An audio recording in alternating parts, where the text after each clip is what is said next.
Oke, selamat sore semuanya.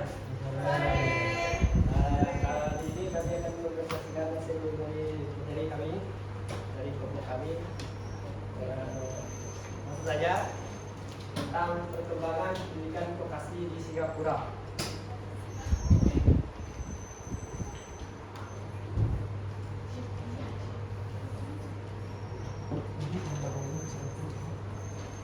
Pendahuluannya, Singapura merupakan contoh negara yang berhasil mengembangkan pendidikan vokasi secara sistematis dan terencana dalam kerangka visi nasional. Sejak kemerdekaan, Singapura menyadari bahwa sumber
untuk melatih keterampilan dasar atau disebut basic skill agar warga siap bekerja di sektor industri. Dan pelatihan ini menjadi fondasi awal sistem pendidikan vokasi di Singapura. Yang ketiga ada ciri tahap awal. Jadi ada fokus, orientasi, dan pendidikan masih sederhana. Pada fokus tersebut keterampilan teknis dasar itu seperti turning, fitting, electrical, dan mechanical. Pada orientasi itu untuk memenuhi kebutuhan tenaga kerja industri. Dan pendidikan masih sederhana itu dengan fasilitas terbatas dan kurikulum praktis. Lanjut ke orientasi inovasi dan industrialisasi. Jadi transformasi ekonomi itu tahun 1979 pemerintah melakukan restrukturisasi ekonomi menuju yang pertama produk dan jasa agar bernilai tambah tinggi, yang kedua penggunaan teknologinya bisa menjadi canggih, dan yang ketiga mengembangkan industri berbasis modal capital intensif. Jadi fokus pengembangan industri itu untuk pendirian pabrik petrokimia, bioteknologi, teknologi informasi, keuangan, serta standarisasi dan pengujian atau testing dan standardization. Penerapan mekanisasi, ya otomatisasi dan komputerisasi di bidang industri. Dampak pada pendidikan vokasi yaitu pendidikan vokasi diarahkan untuk menyiapkan tenaga kerja dengan kemampuan teknologi tinggi seperti otomatisasi, pemrograman komputer, dan rekayasaan dan sistem produksi. Jadi pemerintah mulai memetakan jenis pelatihan training mapping agar sejalan dengan kebutuhan industri yang semakin kompleks. Jadi hasil reformasinya yaitu muncul lembaga pelatihan yang lebih terintegrasi dan profesional. Dan tahun 1979 dibentuk juga Vocational dan Industrial Training Board (VITB) yang kemudian berkembang menjadi Institut Technical Education (ITE) pada tahun 1992.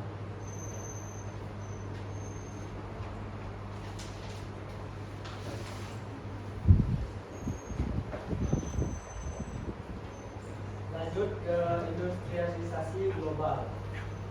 Ada arah baru ekonomi memasuki abad ke-21. Singapura mengarahkan ekonomi ke pasar global dengan menekankan kewirausahaan dan diversifikasi. Nah, pada era 2000-an, Singapura menyadari bahwa ketergantungan pada introduksi manufaktur tradisional tidak lagi cukup untuk mempertahankan daya saing global. Maka negara ini mulai mengalihkan fokus ekonomi ke arah globalisasi dan inovasi dengan dua strategi utama, yaitu tadi kewirausahaan dan diversifikasi. Pemerintah itu mendorong warga, khususnya generasi muda, untuk menjadi pencipta lapangan kerja, bukan hanya mencari kerja. Didirikan banyak dan diversifikasi ekonomi. Singapura tidak lagi bergantung hanya dengan satu sektor, misalnya elektronik. Nah, tetapi menegaskan sektor jasa, teknologi, dan keuangan dan pariwisata secara bersamaan. Nah, di era 2000-an ini mereka tidak lagi, pas ke awal kemerdekaan ini, mereka tidak lagi tidak bergantung lagi dengan itu tadi itu, dengan pasar dengan listrik.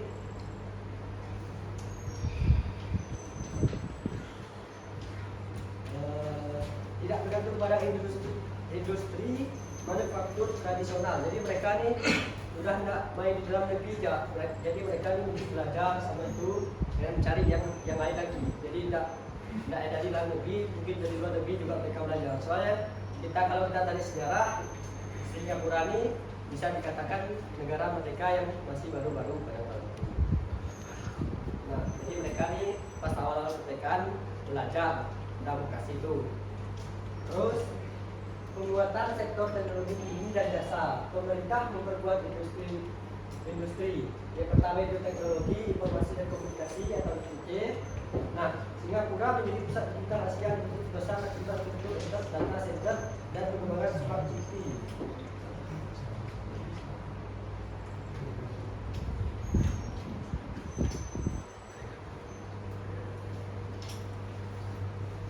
Yang kedua ada biomedis dan bioteknologi. Negara ini membangun ekosistem riset bioteknologi dan kesehatan. Nah, yang ketiga itu ada teknologi kreatif dan komputerisasi. Itu negara membangun ekosistem riset bioteknologi dan kesehatan. Nah, mereka ini yang ketiga itu ada engineering atau engineering atau yang rekayasa sumber tinggi. Itu Singapura mendorong industri salah. Yang ketiga itu ada teknologi kreatif dan komputerisasi. Nah, itu Singapura kata itu mendorong industri animasi, desain dan game developer untuk menciptakan nilai ekonomi baru. Nah, jadi mereka ini melihat peluang lain. Baik. Yang keempat ada high flow engineering atau rekayasa bidang tinggi. Nah, fokus pada inovasi dan teknologi rekayasa presisi tinggi di bidang otomotif, dirgantara dan elektronik. Dan yang terakhir itu adalah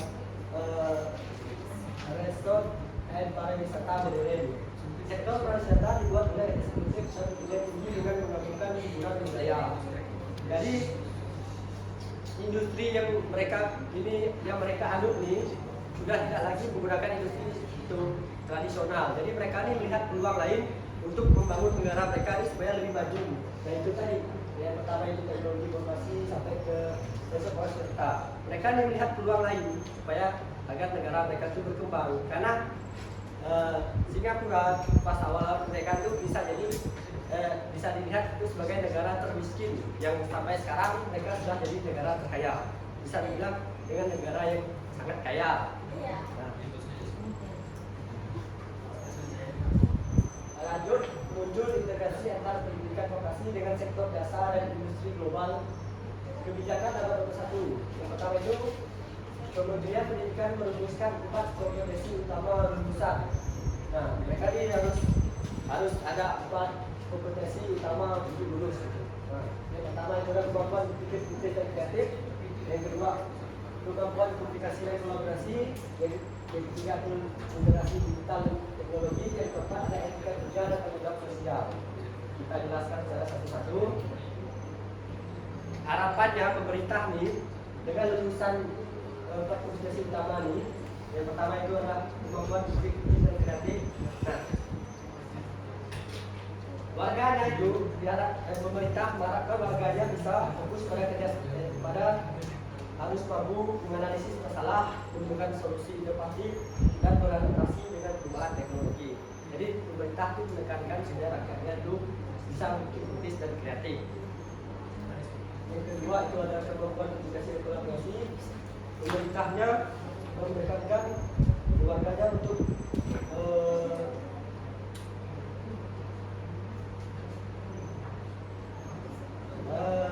bisa kerjasama tim lintas budaya dan komunikasi efektif dalam bahasa global. Jadi mereka ini membuka kerjasama dari luar negara untuk bisa mempelajari budaya mereka dan dianut di negara mereka sendiri.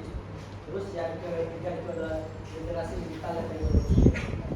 Setiap siswa kembali perempuan menggunakan teknologi analisis dan data dan kemampuan cyber. Jadi mereka ini warganya itu siswanya ini harus itu diberi kemampuan untuk menggunakan teknologi, analisis data dan kemampuan cyber.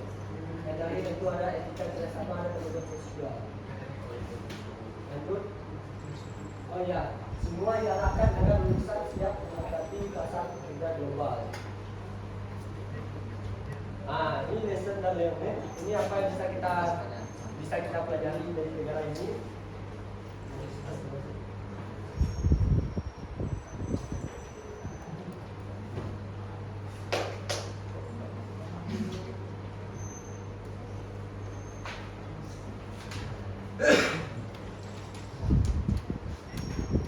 Yang pertama adalah kontribusi terhadap ekonomi dan sosial. ITE sebagai lembaga vokasi tingkat tinggi berhasil menurunkan angka pengangguran nasional terutama pada kelompok muda. Yang kedua itu meningkatkan produktivitas dan pertumbuhan ekonomi nasional. Nah pada saat itu pemerintah itu yang mereka adu itu yang pertama itu dia bisa menurunkan angka pengangguran nasional terutama pada kelompok anak muda. Yang kedua itu meningkatkan produktivitas dan pertumbuhan ekonomi nasional. Dan kami fokus kepada perkembangan tadi itu yang segala pendidikan sama infrastruktur.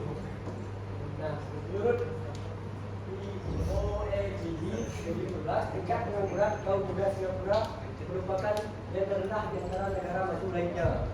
Jadi bisa dikatakan tahun 2011 itu mereka sudah bisa dari tahun era 2000-an sampai 2011 itu mereka sudah bisa sudah bisa membuat perubahan yang cukup besar.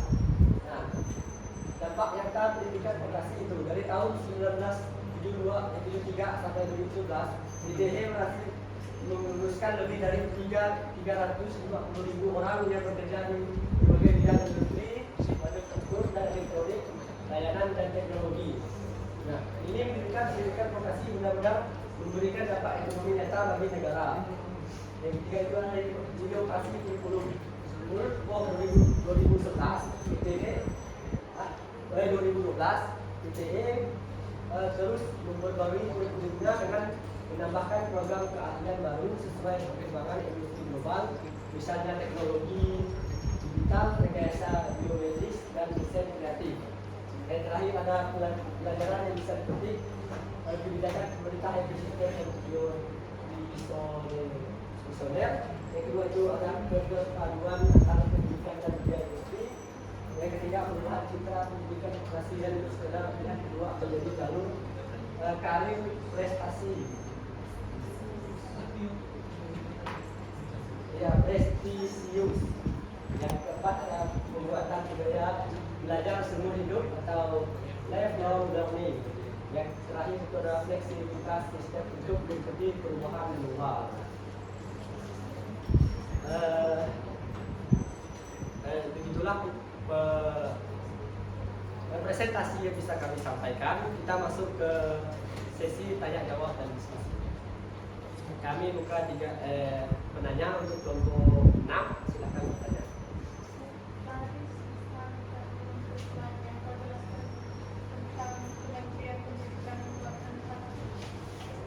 Ini kak, di mana nih?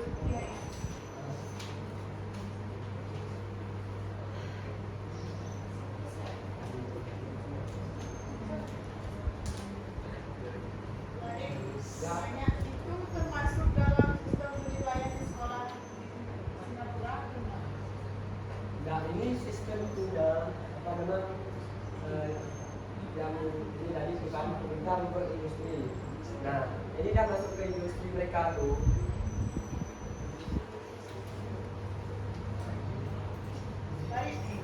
Itu masuk ke pemerintahan. Ya.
Nah, aku menanyakan.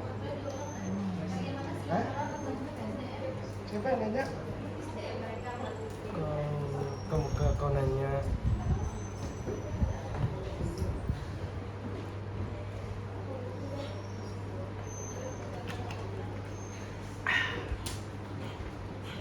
Pertanyaan terakhir.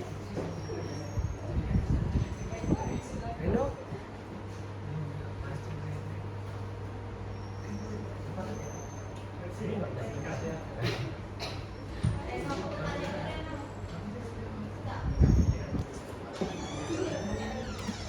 Nggak ada.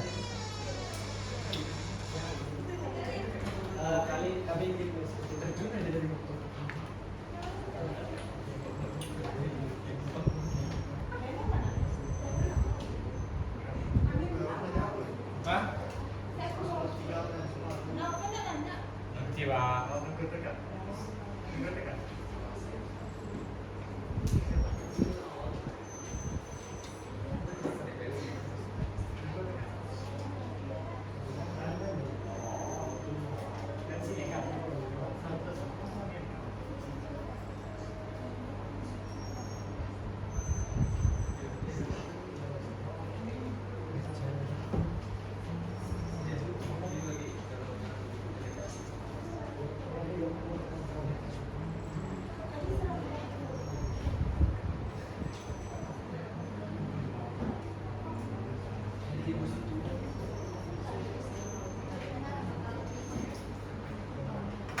Taruh.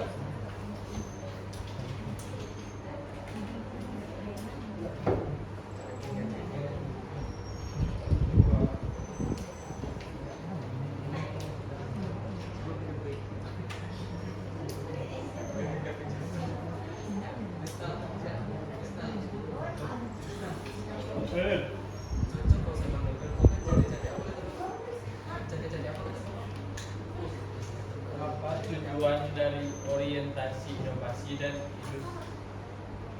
Itulah intinya. Tujuannya kan? Tujuan kedua.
Baik, saya izin menjawab pertanyaan dari Juli tadi. Kenapa? Apakah jika saat ini tidak terpenuhi, mereka tidak bisa tidak bisa dirumuskan itu kan lulus atau tidak kan?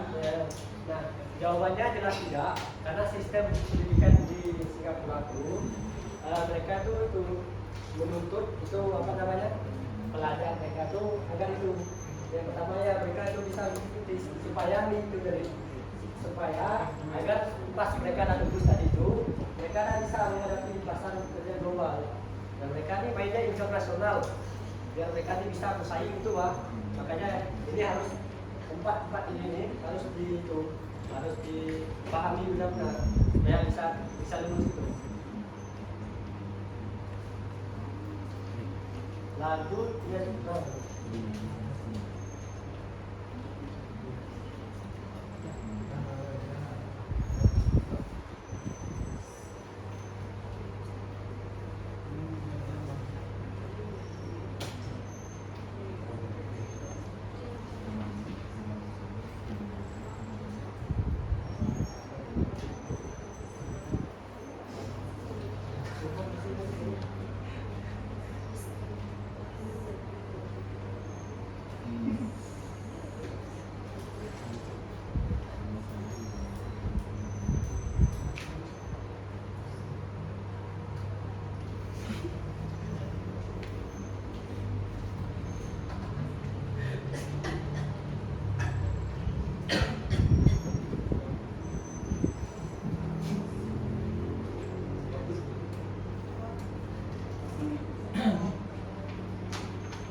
Singapura meningkatkan SDM mereka kan, di bidang pendidikan.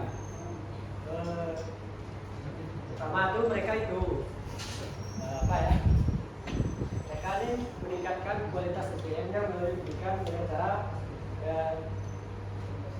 guru di sana tuh apa namanya? Dianggap profesi bergengsi. Jadi guru di sana tuh sangat dihormati. Karena mereka karena guru di sana itu dianggap profesi, jadi untuk menjadi guru di sana mereka harus mengikuti pelatihan yang benar-benar membuat mereka ini matang secara finansial. Jadi guru kalau meningkatkan SDM yang pertama kan dari pendidikan, guru mereka itu diajarkan untuk mengikuti pelatihan wajib untuk melakukan pelatihan. Nah, yang ketiga itu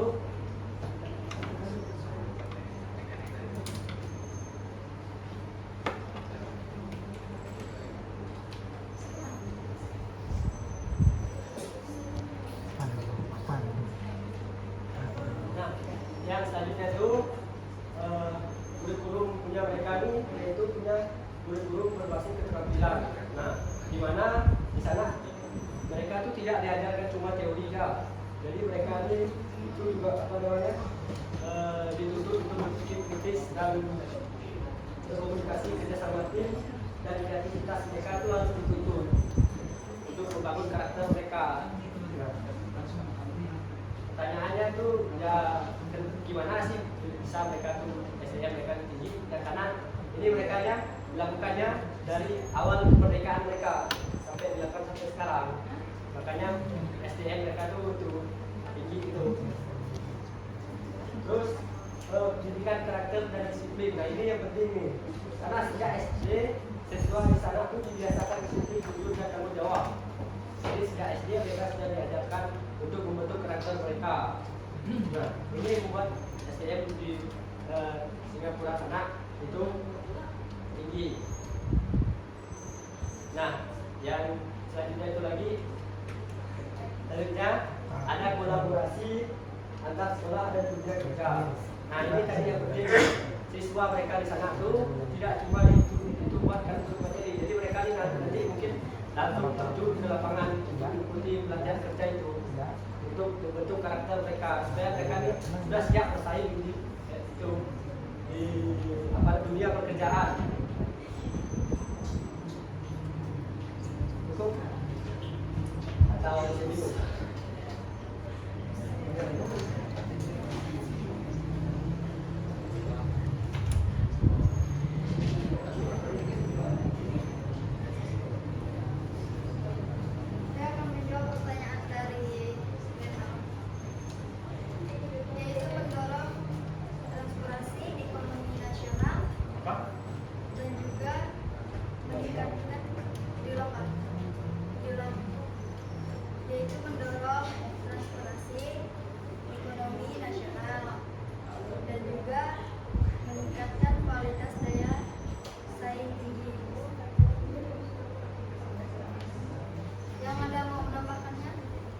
Oh iya lupa tadi.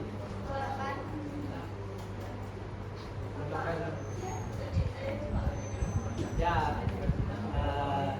dari jawaban kami tadi mungkin ada yang mungkin merasa kurang atau ada yang tahu lagi lah tentang sistem pendidikan vokasi di Singapura ini, boleh tambahkan.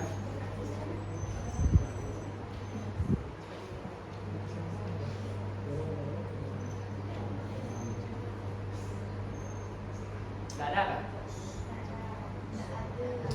Sudah, kalau tidak ada kami tutup. Tanya, boleh.